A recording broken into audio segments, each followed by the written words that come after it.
Welcome. Welcome everyone to one of my favorite editions of our self-advocate discussion series. Welcome to the Council on Developmental Disabilities. I am Chris Hendrix, the Policy Education Coordinator for the North Carolina Council on Developmental Disabilities. And on behalf of the Council, thank you for being here. This discussion series is a place for technical difficulties. Just kidding. This discussion series is a place for North Carolina self-advocates to gather and engage with each other, to talk about things that affect our lives as people experiencing life with IDD and other disabilities. We want this time together to be used to get to know each other and to get to know the North Carolina Council, where I and other individuals with IDD are leaders, colleagues, and we're valued for our input because we are who we are. People with disabilities should always be valued like that, and the discussion series will demonstrate why and how. And now, here's one of the lighter items you'll experience for the discussion series, and my colleague Philip Woodward's favorite, the joke of the day. Or I should say jokes of the day, because there are two. How much did Santa pay for his sleigh?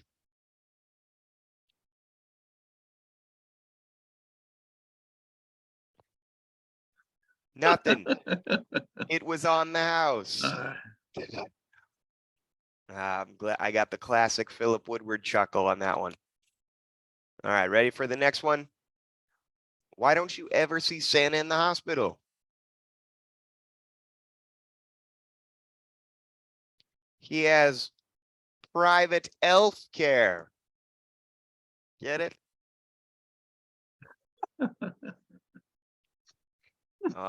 If they weren't cheesy, they wouldn't be funny. Today's topic is giving back, y'all. Last month, we discussed appreciating what we have, and we talked about expressing gratitude, and we learned about Thanksgiving traditions and what it meant to come together. And today, we're going to discuss what it means to make an impact, and perhaps more importantly, learn how small acts of kindness can make a bigger impact than we think. We'll discuss specifically giving back in the IDD community. The core of our self-advocate discussion series has always been valuing ourselves and being valued by others. But what does bringing value really mean? Marketing, business, and philanthropy expert Jamie Bell defines providing value as supporting a person or organization to meet their needs in a measurable way. As self-advocates, we have a very grounded and powerful understanding of what support means, and we can use that to our advantage when coming up with ways to give back in the community. Today, we'll start by sharing some examples of what leaders have done in the past to give back in the IDD community. May we continue to be inspired by the creativity within our community when it comes to helping others. After hearing about some of the disability community leaders, we invite you to share your own stories and experiences of giving back in the community. Just a few things to keep in mind as we share. There are lots of different ways to give. There's no such thing as big or small when it comes to giving. Giving doesn't necessarily require a physical exchange of goods or services. You can give someone your attention, your wisdom, your empathy, just as easily as you can provide them with a small gift or service. The most important gift anyone can give another is their time. It's the one resource we all hold as valuable. After we share our give back stories, I'll offer some holiday giving tips and tricks. And maybe you can think about adding to your own journey of offerings in your community. We could sure use the learning experience. And I'll also share volunteer opportunities that you might consider this holiday season. Just like we discussed on being thankful last month, you might be surprised what good comes back to you with giving as the centerpiece of your own holiday tradition.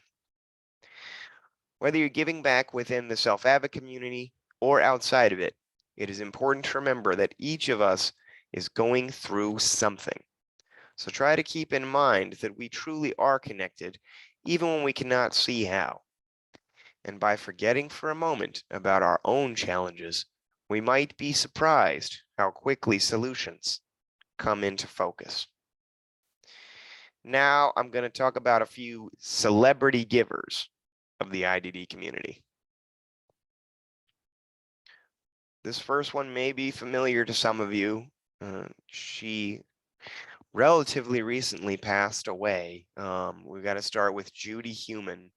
She had a huge role in Section 504 of the Rehabilitation Act that led to the first U.S. federal civil rights protection for people with disabilities. She co-founded the World Institute on Disability. Does anyone want to share more of what they know about Judy Heumann before we move on?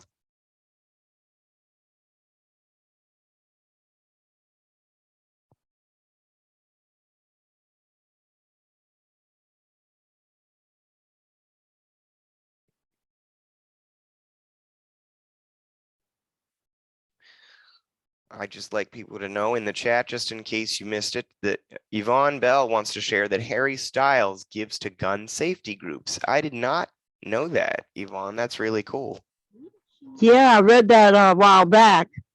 When I first got into him, I was reading his older posts from 2020. He also marched in the streets when George Floyd, the George Floyd Black Matters Lives movement and all that. And he was stuck in LA during the pandemic. So when all the protests started, he was marching in the streets in LA with everybody. So yeah, so I was very surprised too. I was very glad and very touched that he did that, and he still does, I think. Very cool. Thank you for sharing that. Oh, you're welcome. Pam has shared in the chat something really cool about Judy Heumann. Pam, would you like me to read that, or would you like to share that out loud?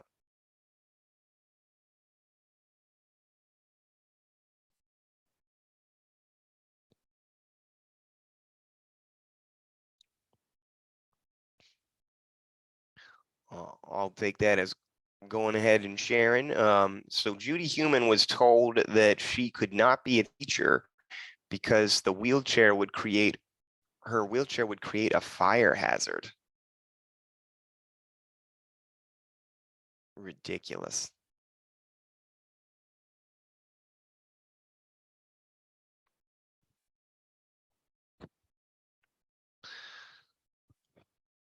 Well, Judy Heumann remains in our hearts to this day and forevermore as a tremendous influence on disability rights in the past, in the present, and certainly in our future. Next, we'll talk about Eunice Kennedy Shriver. She's an activist for disability rights, and she founded the Special Olympics. Does anyone want to share anything else about Eunice before we move on?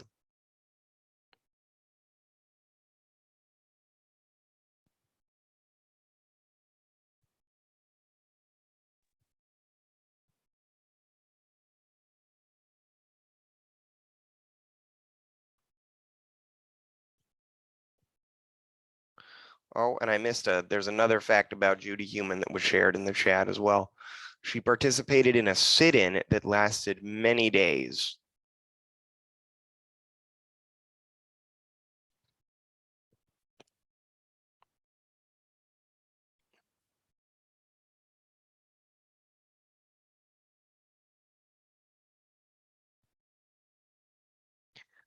Philip in the chat shared that Judy Heumann was supposed to visit North Carolina for the ADA's 30th anniversary in 2020, but Disability Rights North Carolina did a video interview with her instead.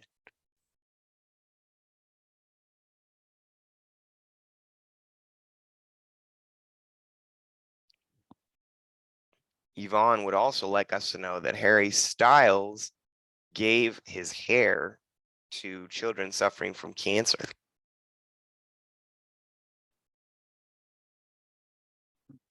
Yeah, that was a while back. He used to have very long hair, and then he chopped it, and then I'm not sure if he still gives his hair to that, but he probably does.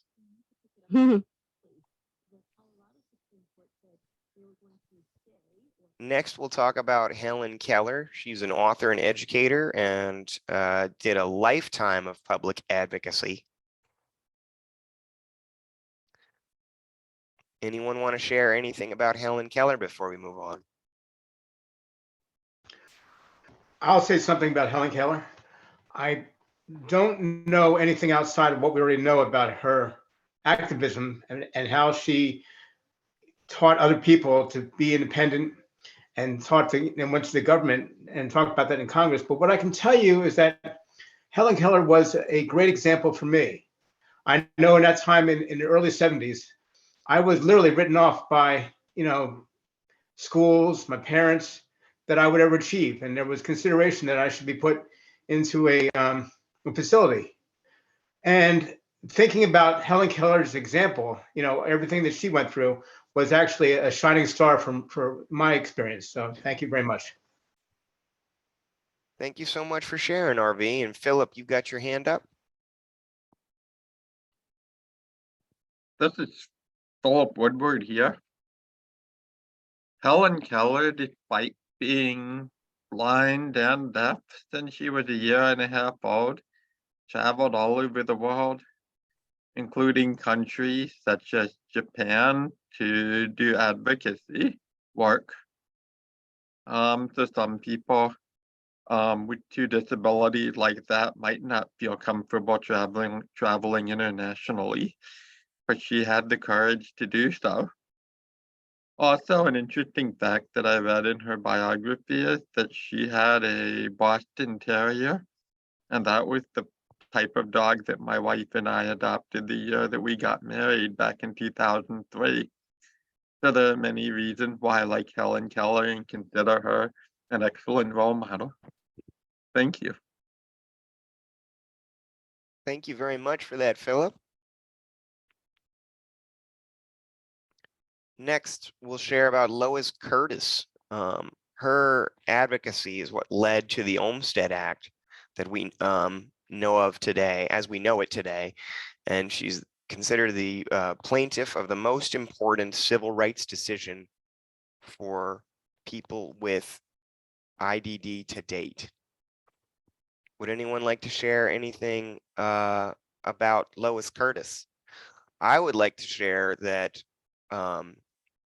she was a renowned artist. For those of you who may or may not know, she actually got to share some of her art with the White House and previous President Obama. I always thought that was really, really cool. This is Philip Woodward again. So Judy Heumann, unfortunately, was not able to come to North Carolina in 2020, but Lois Curtis came in 2014 to Disability Rights North Carolina's first ever annual conference, and I met her at the Friday Center in Chapel Hill and saw her sitting at a table where she was selling her artwork, and she had all kinds of colorful works laid out on the table. And our executive director, Tally Wells, has a piece of art by her displayed in his office. Thank you. That he does. Thank you very much, Philip. I see Larry Sampson has shared in the chat. Everyone on this page led to the present day TBI, which is short for traumatic brain injury. Would you like to share any more, Larry? No pressure.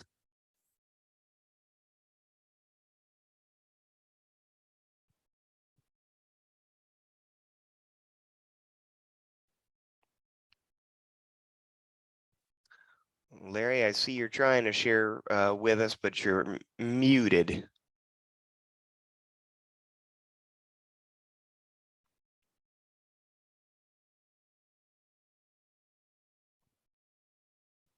Go right ahead whenever you're ready.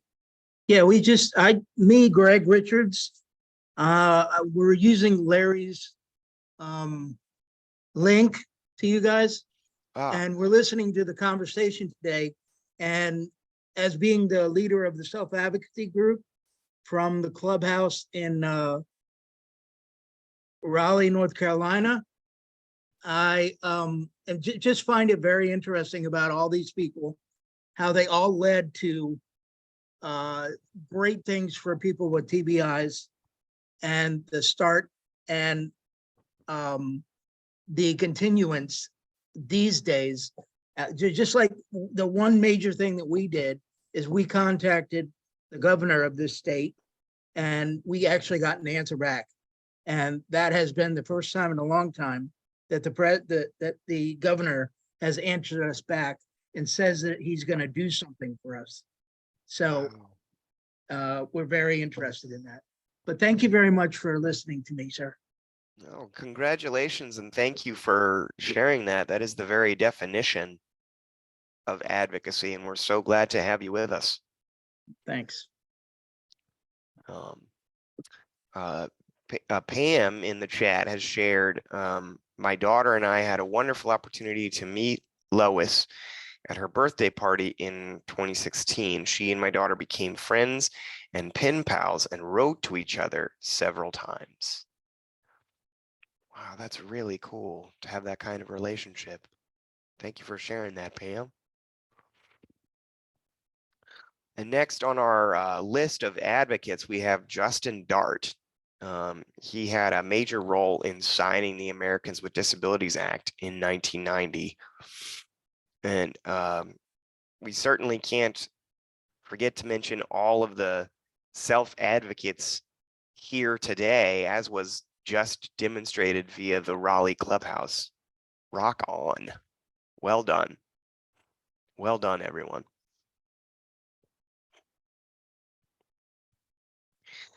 Okay, so by a show of hands, using your Zoom reaction or your physical hands, have you heard of some or all of these people?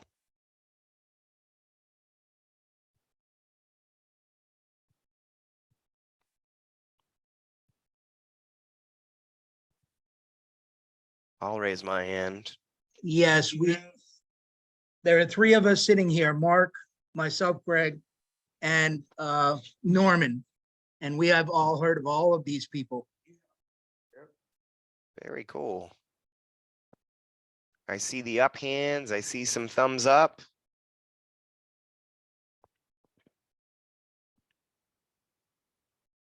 Jessica's giving us a thumbs up. Talk about impact. Well, we are the next generation of giving advocates, y'all.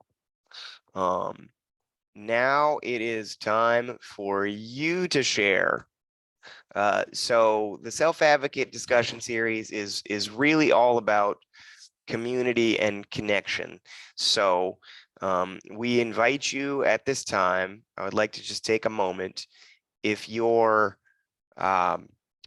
if you're here with us and you're able, would love it if you would come on camera if you dare, because we want to see your face. We want to connect with you as best we can, but you're under no obligation to do so.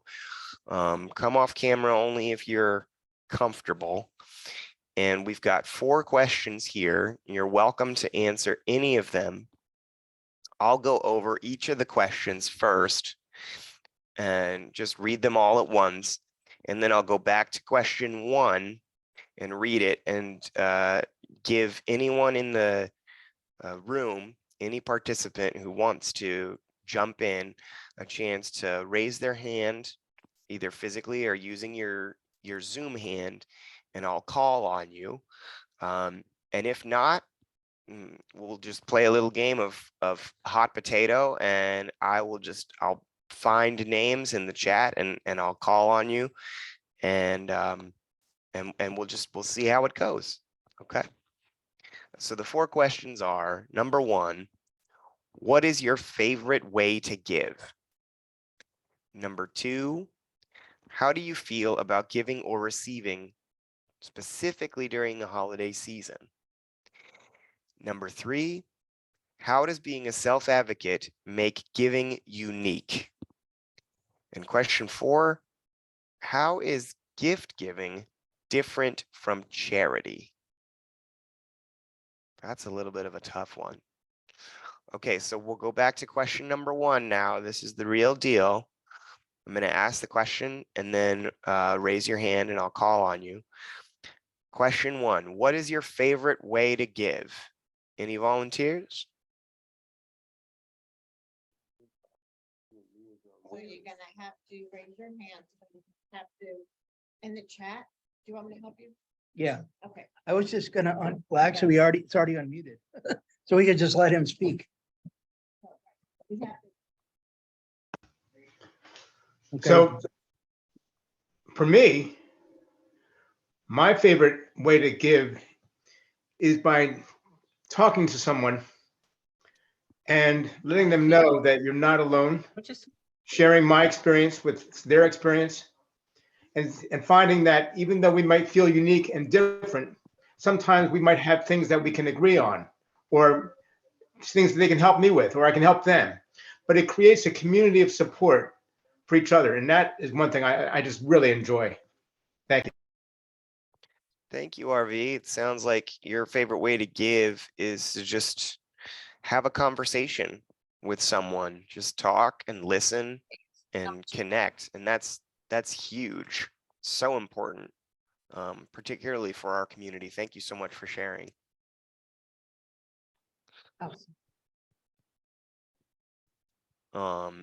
And I'll just read in the chat.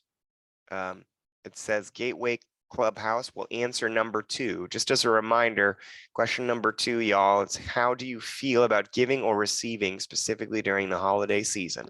Go right ahead. I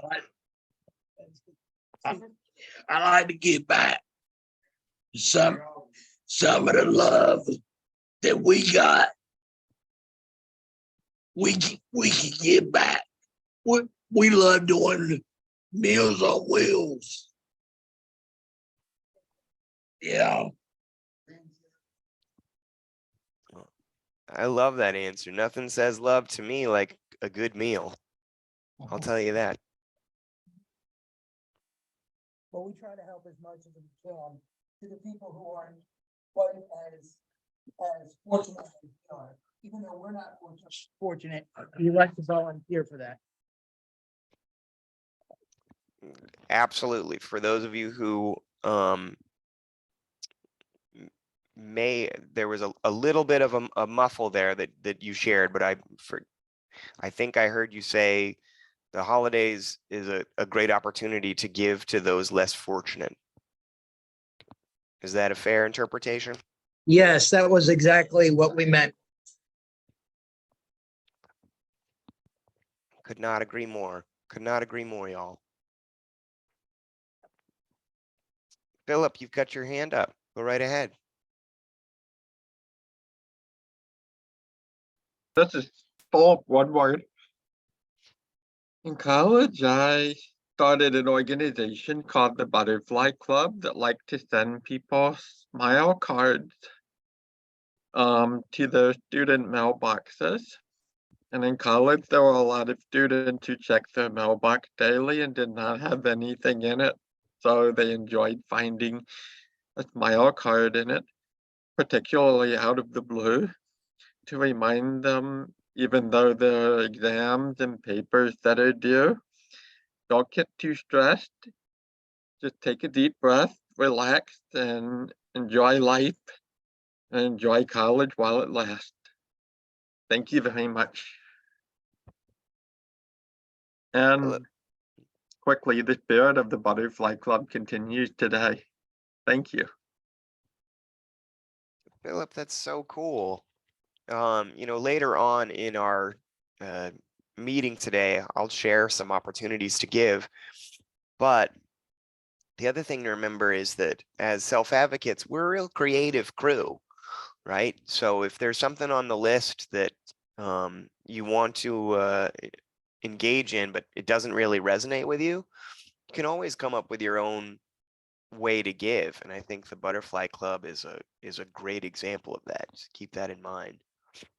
Chris, the one thing that I forgot to say is, as a clubhouse, we decided to put these gifts together for people who go to high school. So we did it for one high school that's very close. What was the name of the high school again? The Allen. Well, we left Athens Drive, excuse me. We gave school supplies as like kind of a before Christmas gift, but still, it was expensive. So Very good. Love it. Y'all, that is awesome.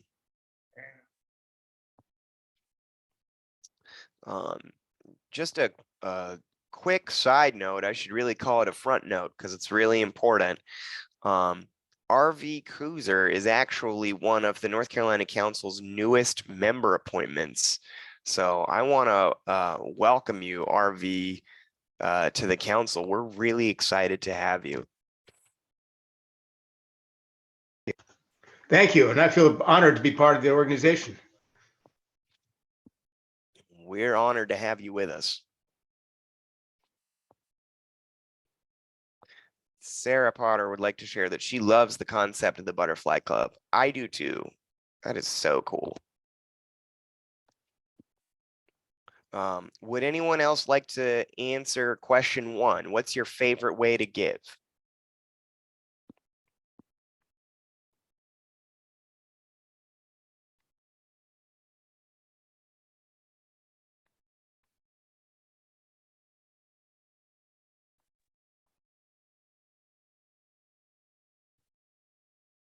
Well, This Philip is- would, oh, go ahead, Philip.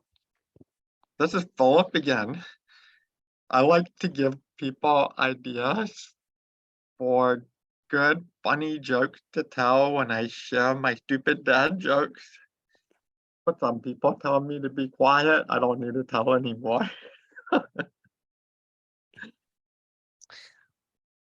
That's Philip is the king of of dad jokes. I think that if he didn't serve us on the council, he could have a great career as a dad joke generator. And Yvonne has asked, if it's okay with you, Philip, can you share with us again what the Butterfly Club did?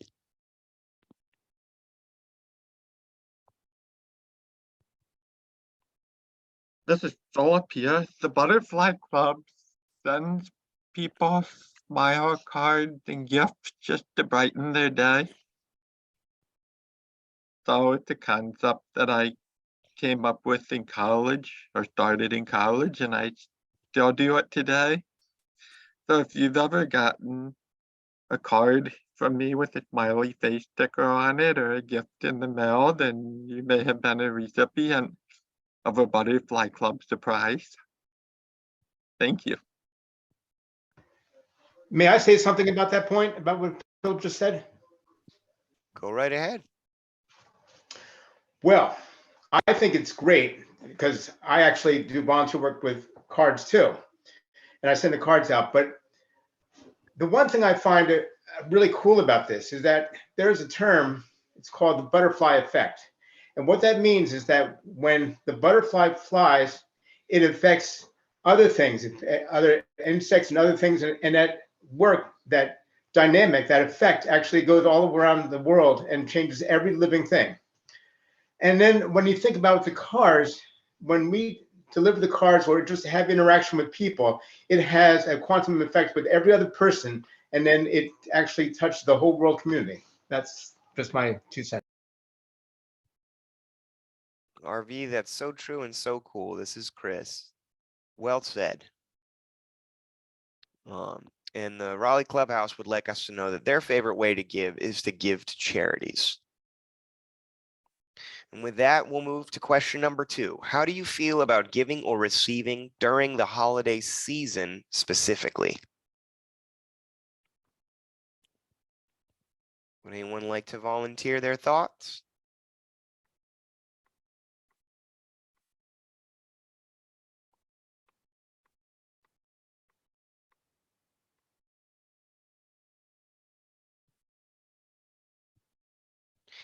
I can tell you as a self-advocate, there's a little bit of extra warmth for me around this time, whether giving or receiving. There's just something about the season that carries with it a little bit of an extra zing. And uh, I don't know. I wish we could carry it with us all year round, but there is just something about this time that feels a little extra to me. I don't really have an explanation for it.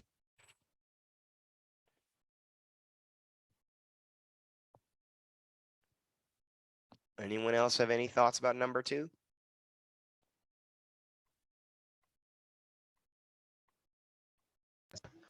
I think the whole idea of this holiday is not just a holiday. It's a holiday that no matter what you believe in, that we are all brothers and sisters and people of one family, the human family. And I think that why it feels special to you is because that we're all affected of feeling love and warmth. And I think that that's what I think that's we all feel. And I'm Jewish, but I know that there is a special feeling of coming together around Christmas time and Hanukkah. But it's a time to realize that we all have something engaging. And that's, I'm just going to say that. Well said, RV. Well said. The clubhouse would also like us to know that they would rather give than receive, and that we as a people need to give back some of the love that we get over the years. And that's absolutely true, or over the course of the year. Couldn't agree with you more. And Kathy Getkin, I hope I'm saying that name correctly. She says, I find that sometimes receiving gifts makes us uneasy due to not being able to give back at times. That's really, really interesting. What an interesting point of view. And I've definitely experienced that, Kathy. That's wow, that's really honest and open. And I really appreciate you sharing that in the chat with us. Thank you. Does anybody else experience what Kathy experienced or experiences sometimes when she gives gifts? This is Bob Woodward here. I have some friends who have disabilities who also have very low incomes, and I enjoy sending them a gift and hearing them say, wow, thank you. This makes me really happy, or this brightens my day. And hearing how much you brighten another person's day can be priceless.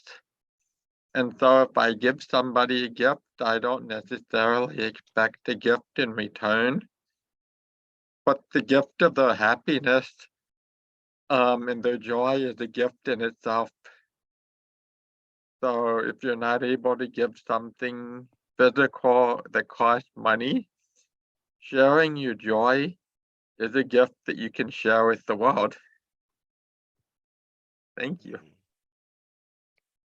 I hear that, Philip. This is Chris. That's joy is a gift in and of itself.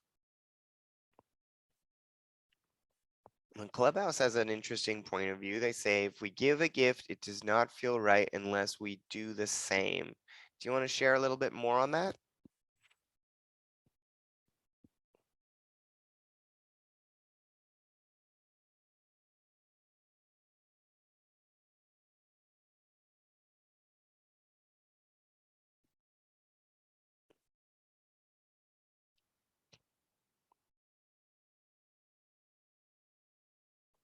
Well, that's okay. Perfectly fine to just put stuff in the chat. Kathy would like us to know that she agrees with Philip and that it was very well put.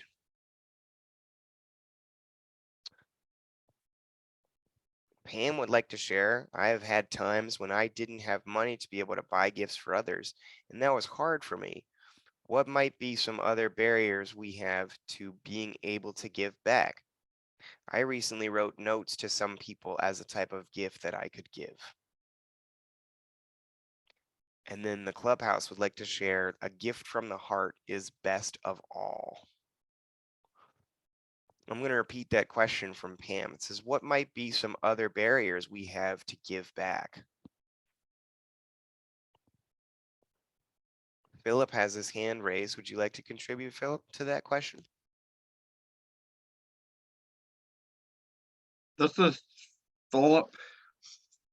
I'm going to share something that I learned during the Council's Natural Support Network Development Initiative that we did back in 2018 through 2021. People of all abilities have gifts to share. Some people don't really have the opportunity to share their gifts, but when they have that opportunity to share their gifts, the community will embrace them.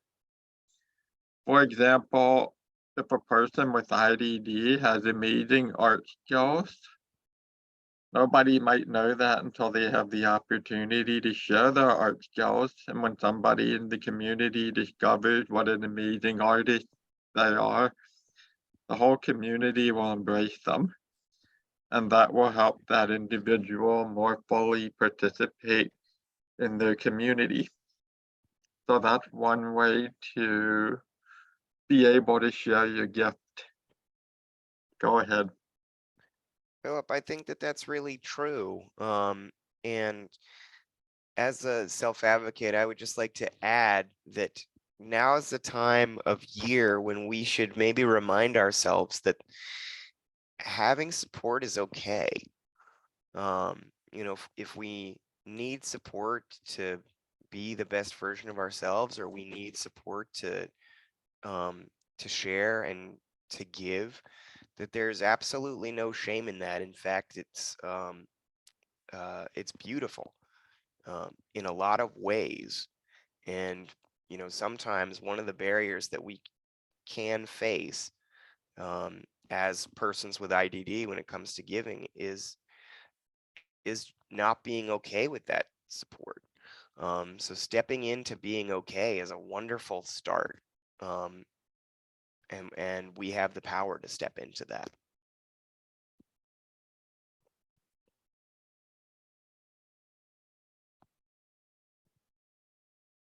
This is Philip here. Someone wrote in the chat, financial situation is a barrier of being able to give back. But as I pointed out a few minutes ago, and as somebody else pointed out a few minutes ago, gifts from the heart and gifts of the hand, such as sharing your art skills, are gifts that don't cost any money at all. Or maybe if you're sharing your art, you might need some money to buy some paper and some art supplies. But once you have the tools that you need, you don't have to buy anything else in order to be able to share that gift with other people in the world. So there are ways that you can share your gifts without having to spend a single cent. Thank you. Very true. I think for me, the one gift I try to share, and it's a little complicated, so just bear with me. So in my case, I'm a nonverbal person who works very hard at expressing language. But the problem is that sometimes I express so well that I may have difficulty creating a consistent thought. So I say to myself, wow, this is good, but it's also complex. But when I talk to other people, I realize that it's not so much about me, but understanding that we all have something, and that being able to make a bridge for someone else who might have more profound difficulty than I might have, they can see that I am making an effort and I'm getting words out, and they know that we all have something, but it's to appreciate that gift of this is who I am. Tell me your story. Thank you. Well said, RV. Being a great listener, listening to someone else's story is a wonderful way to give. I think we often overlook listening as a powerful tool.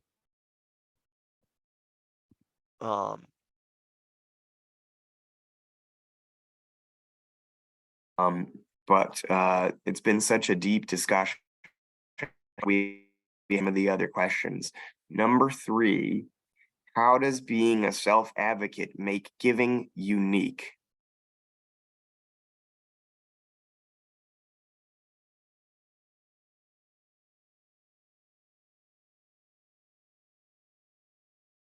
Go ahead, Philip. This is Philip.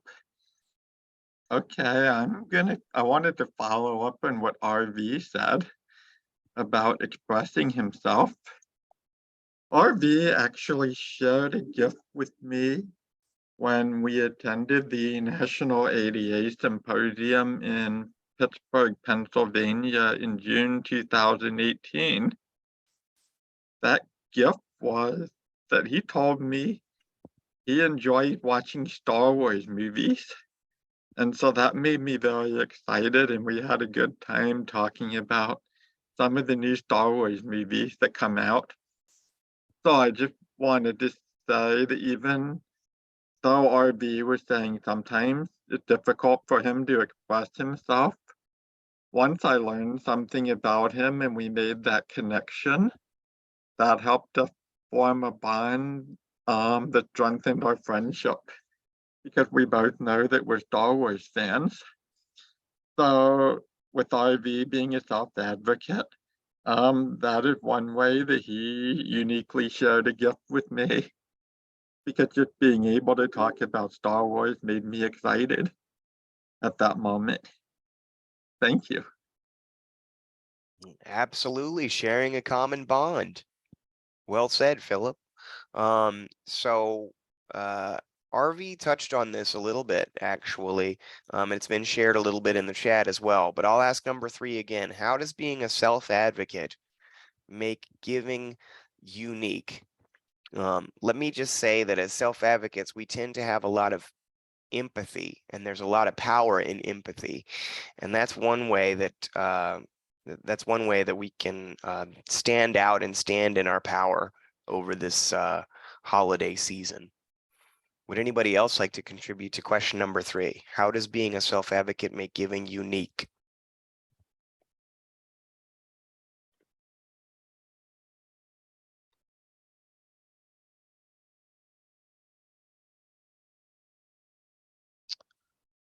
The clubhouse would like to share, we as self-advocates have insight to what others might be feeling and going through. Absolutely.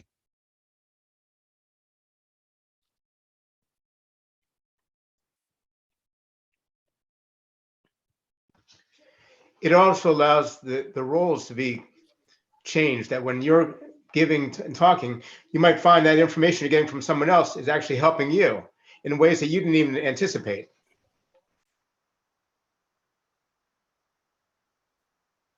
RV, that's true.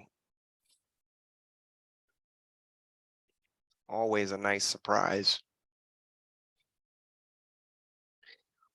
Now, since we're running out of time a little bit, I'll go ahead and jump to question number 4.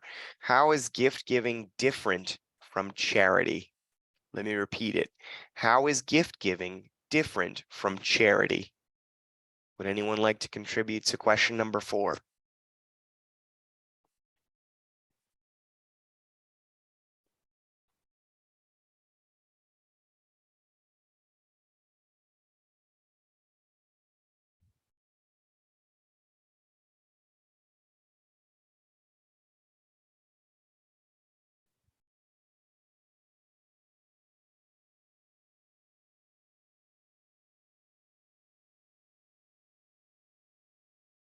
The Clubhouse shares that gift giving is from the heart.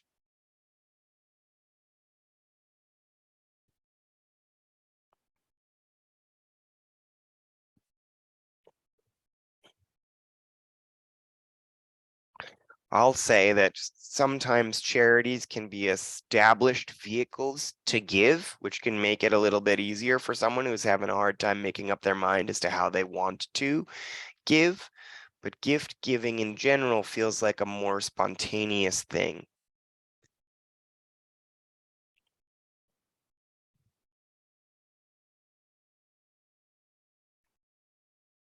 Kathy would like to share that usually when a gift is given, it has thought put into it.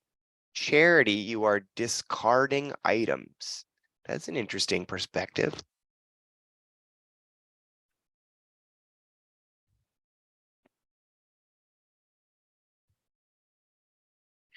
Juanita shared in the chat, gift giving seems intentional for the intent to let others feel good. Charity often makes the giver feel good. That's really interesting.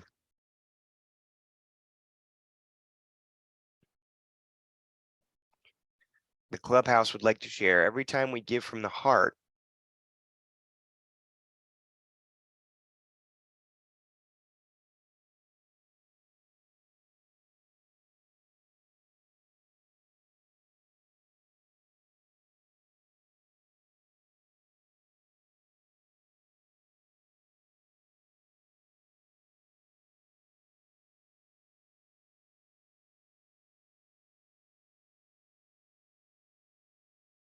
Hi, team. This is Pam. Did we lose Chris?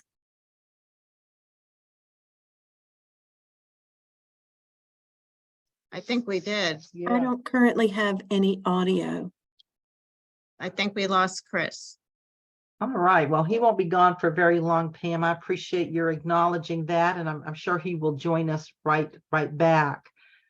I know that, and that's probably him texting me right now, and I'm sure that, was there anybody else who was going to answer the question about how is gift giving different from charity?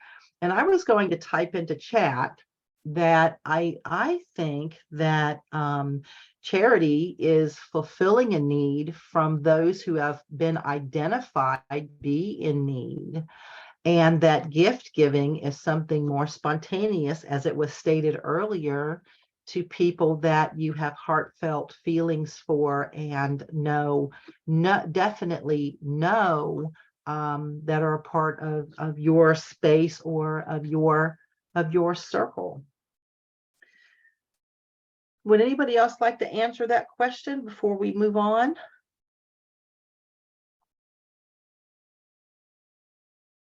All right. Well, number 5, I know that we do have the Raleigh Clubhouse in the house. So welcome, Raleigh Clubhouse. Question number 5 is to identify if you are a member of a self-advocates group. Is there anybody else here who's part of a self-advocate group? You can raise your hand by using the reaction icon. You can come off chat and say, I am, or you can just raise your physical hand on camera if you aren't able.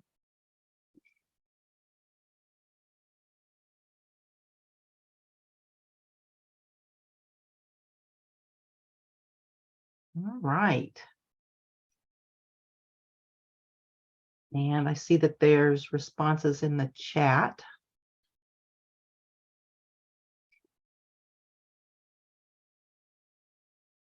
Wow, lots of responses in the chat. All right, so let me see. There we go. Larry Sampson, what he said earlier about by giving the Meals on Wheels from the heart, you feel good about it. Somebody had written about cleaning out closets and take to charity organizations. Charity donates to others, but a gift has thought behind it and intent. Larry Sampson for the group also indicated that we enjoy being self-advocates because it helps others in the clubhouse and we share our skills with others in the clubhouse. Philip Woodward wrote, when people with disabilities tell me about barriers that they experience in everyday life, that is a gift. that helps me better understand how NCCDD, the North Carolina Council on Developmental Disabilities, can work on systems change. The Raleigh Clubhouse Group, via Larry Sampson, also said, we are the Gateway Clubhouse. We do have a self-advocacy group that is member-led with a facilitator. And Larry, I want to thank you very much for putting that information in the chat. And we hope that if we extend an email or a note to you, that you'll invite us to one of your meetings or one of your gatherings. The council would love to get to know you better. In the chat, Jana Gallo wrote, the Triangle Disability and Autism Services Self-Advocacy Advisor here. Well, welcome, Jenna. Again, the same thing to you. I hope if we extend a note or an email to you that you will invite us to a gathering or a meeting to come and join you. Pam Hunter is a DD Council staff like myself and Chris, and she's given big shout outs and big woohoo to our group gatherings. All right, so Chris has not yet returned, and he said he's got a loose cord and he's fixing it. So we are going to continue on with the presentation. Chris was going to next. Whoops, backwards. I'm going too fast. Chris was next going to speak with you about tips and tricks to holiday giving tips and tricks. And if you can you see my screen? We can. Excellent. All right. Oh no, I've got a message that says Zoom quickly.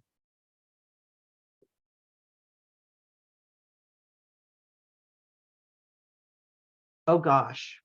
Oh crap. We're good, Melissa. All right. Well, now we're both gone. No, Oh. we're good. Okay. We've Excellent. got you. We can hear you. Yeah, we can hear you. Yeah. All right, folks. Well, Melissa, we have lost the shared screen, but we can see you and we could hear you, but it looks like now you are muted. So we'll get to the tips and tricks for gift giving just as quickly as possible. I don't know who else on our team might have a copy of that. All right. Am I back? Can you see it? Yes, we can. Excellent. Yes.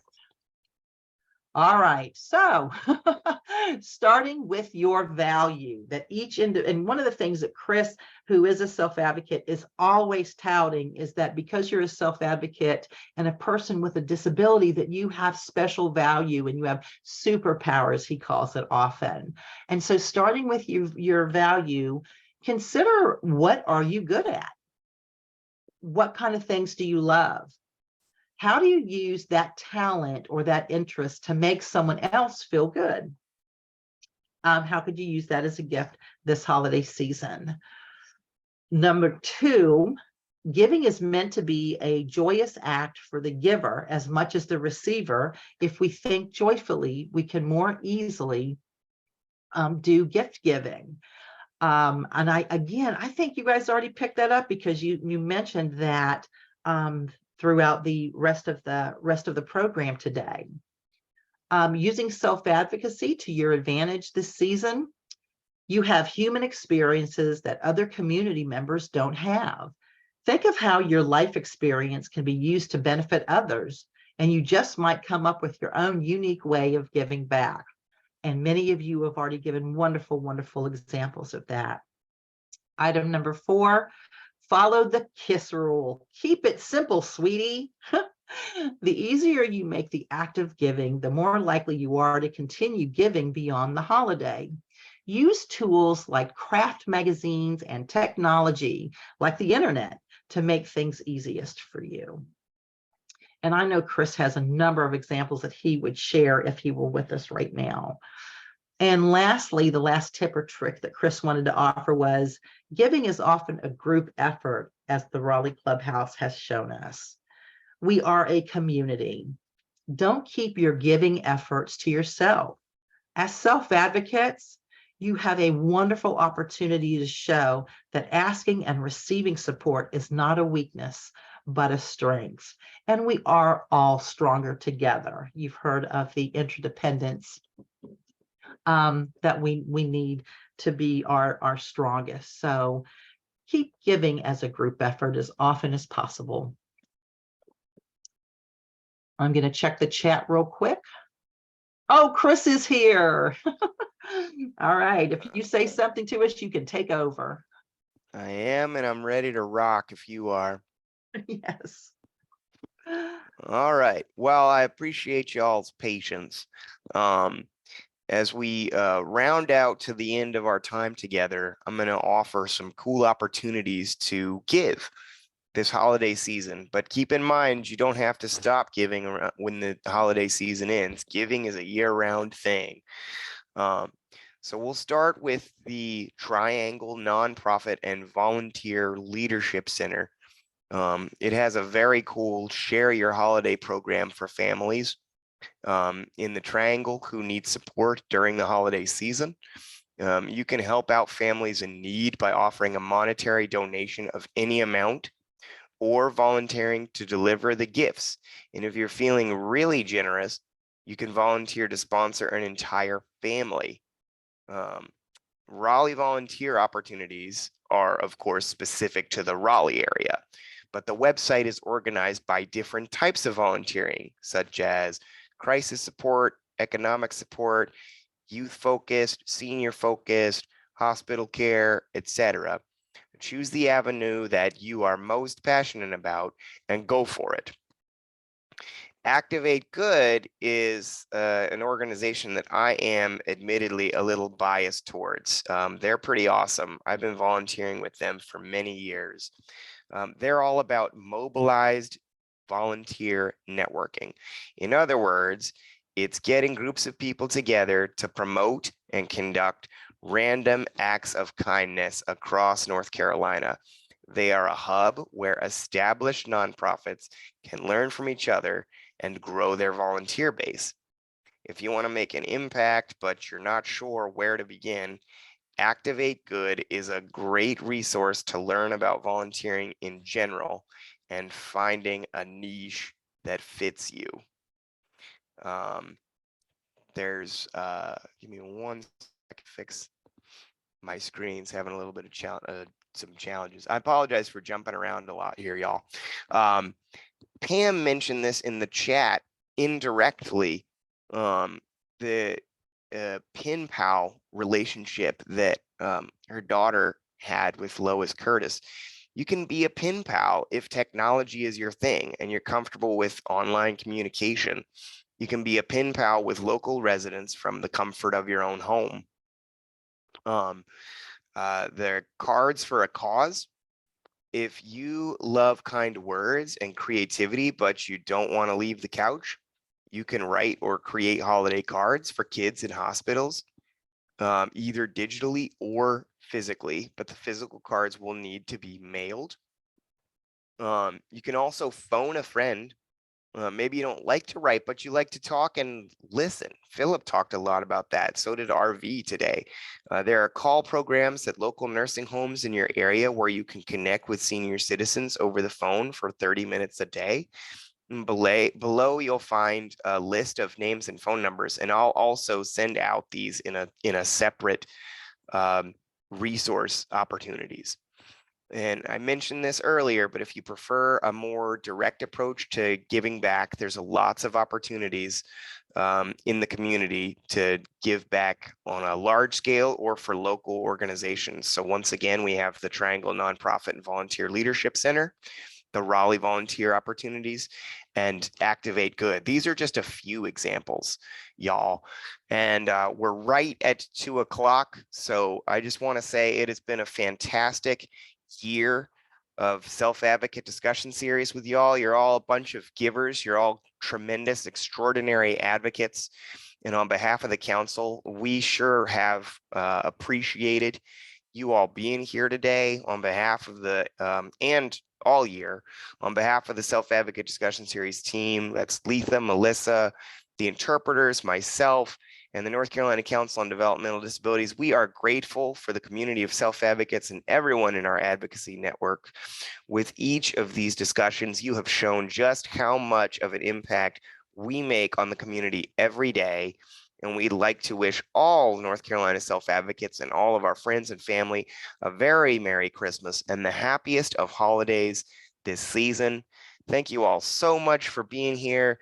Thank you to our ASL interpreters. Thank you to our Spanish interpreters. Thank you to all the behind the scenes. Thank you to our Spanish recorders.